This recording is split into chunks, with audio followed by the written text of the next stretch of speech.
नमस्कार, मैं हूं आलोक और आप देख रहे हैं सत्यहिंदी.com।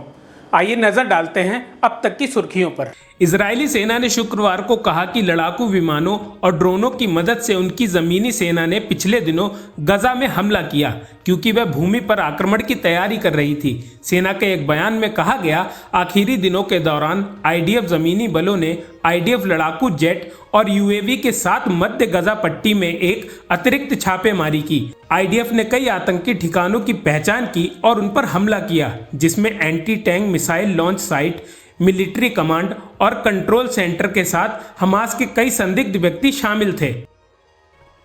इजरायल रक्षा बलों ने कहा है कि लड़ाकू विमानों ने हमास के 3 सबसे अहम ऑपरेटिव्स पर हमला किया, जिन्होंने 7 अक्टूबर को हुए हमले में अहम भूमिका निभाई थी। इस हमले में 1400 से अधिक लोग मारे गए थे, जिसमें ज्यादातर नागरिक थे। आईडीएफ ने कहा है कि हमास की दार्ज दफा बटालियन के कमांडर रफत अब्बास और युद्ध एवं प्रशासनिक सहायता के कमांडर राफेत मारूफ को लड़ाकू विमानों का प्रयोग करके मार दिया गया है। इसमें कहा गया है कि रफत अब्बास के डिप्टी इब्राहिम जावेद भी मारे गए। असम के मुख्यमंत्री और भाजपा नेता हिमांत बिस्व शर्मा को चुनाव आयोग ने कथित चुनाव आचार संहिता उल्लंघन को लेकर नोटिस भेजा है। चुनाव आयोग ने भाजपा नेता को सोमवार की शाम तक नोटिस का जवाब देने को कहा है। चुनाव आयोग ने चेतावनी दी है, यदि समय सीमा समाप्त होने से पहले जवाब नहीं देते हैं तो यह मान लिया जाएगा कि उनके पास कहने के लिए कुछ नहीं है और उसके बाद दोबारा संपर्क किए बिना उचित कार्रवाई की जाएगी। आपको बता दें कि 18 अक्टूबर को छत्तीसगढ़ के कवर्धा में अपने भाषण के दौरान शर्मा ने कथित तौर पर मोहम्मद अकबर पर विवादित टिप्पणी की थी।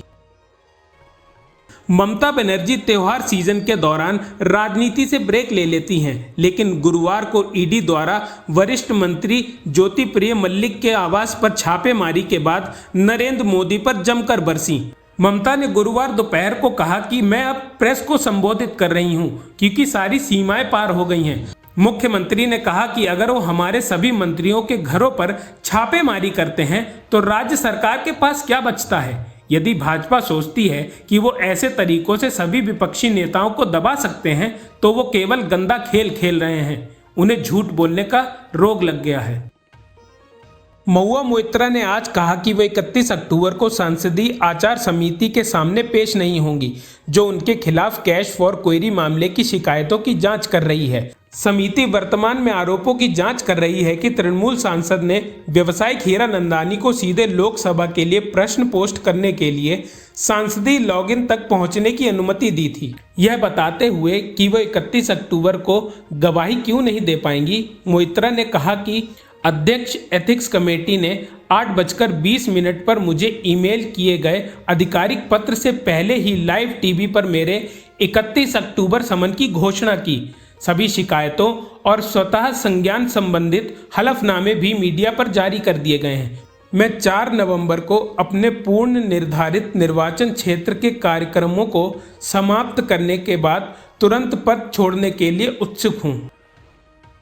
भारत के चुनाव आयोग ने 26 अक्टूबर को आगामी राजस्थान विधानसभा चुनाव 2023 के लिए लागू आदर्श आचार संहिता के बीच पीएम नरेंद्र मोदी के खिलाफ उनके द्वारा दिए गए कथित भड़काऊ भाषण के लिए कांग्रेस नेता प्रियंका गांधी वाड्रा को कारण बताओ नोटिस जारी किया। नोटिस ईसीआई को 31 अक्टूबर को राजस्थान विधानसभा के विपक्ष के नेता से एक शिकायत मिलने के बाद जारी किया गया था, जहां यह आरोप लगाया गया था कि प्रधानमंत्री नरेंद्र मोदी के खिलाफ गलत बयान देने के अलावा गांधी ने पीएम मोदी की व्यक्तिगत धार्मिक भक्ति का भी सवाल उठा दिया है। भाजपा के एक प्रतिनिधि मंडल, जिसमें केंद्रीय मंत्री हरदीप सिंह पुरी और अर्जुन राम मेघवाल के अलावा अन्य नेता शामिल थे, उन्होंने कांग्रेस महासचिव के खिलाफ उचित कानूनी कार्रवाई करने के लिए चुनाव आयोग को एक शिकायत सौंपी है।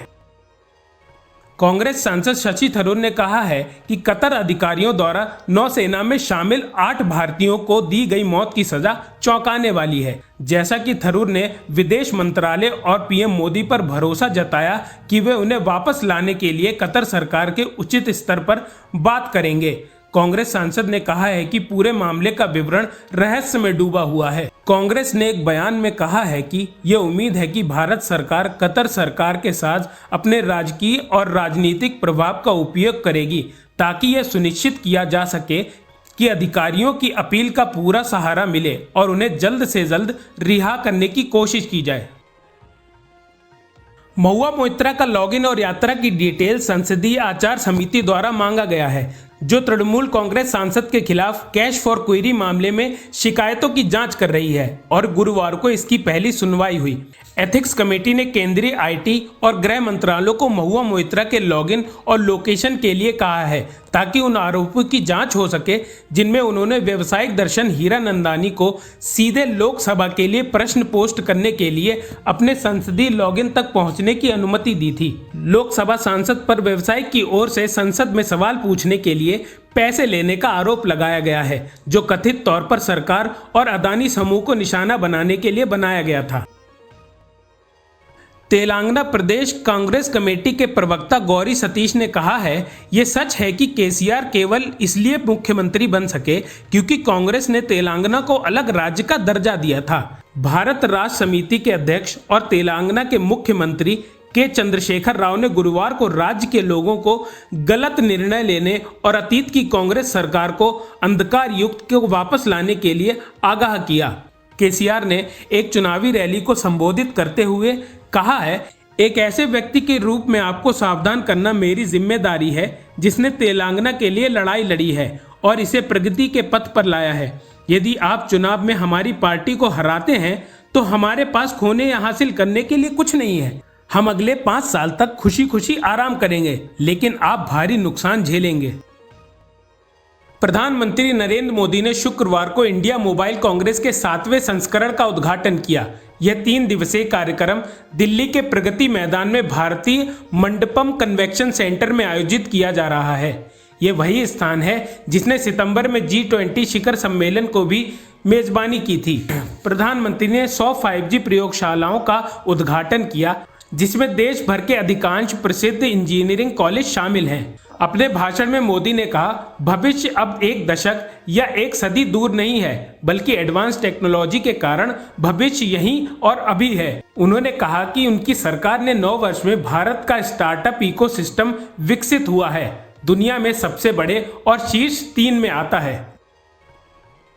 केरल पहला राज्य है जिसने किताबों को अचानक बदलने के कदमों का स्पष्ट रूप से खंडन किया है, खासकर किसी देश का नाम जैसे प्रमुख विषय पर। राज्य के शिक्षा मंत्री वी शिवनकुट्टी ने गुरुवार को मीडिया से कहा, जैसे कि संविधान में कहा गया है, नागरिकों को इंडिया या भारत का उपयोग करने का अधिकार है।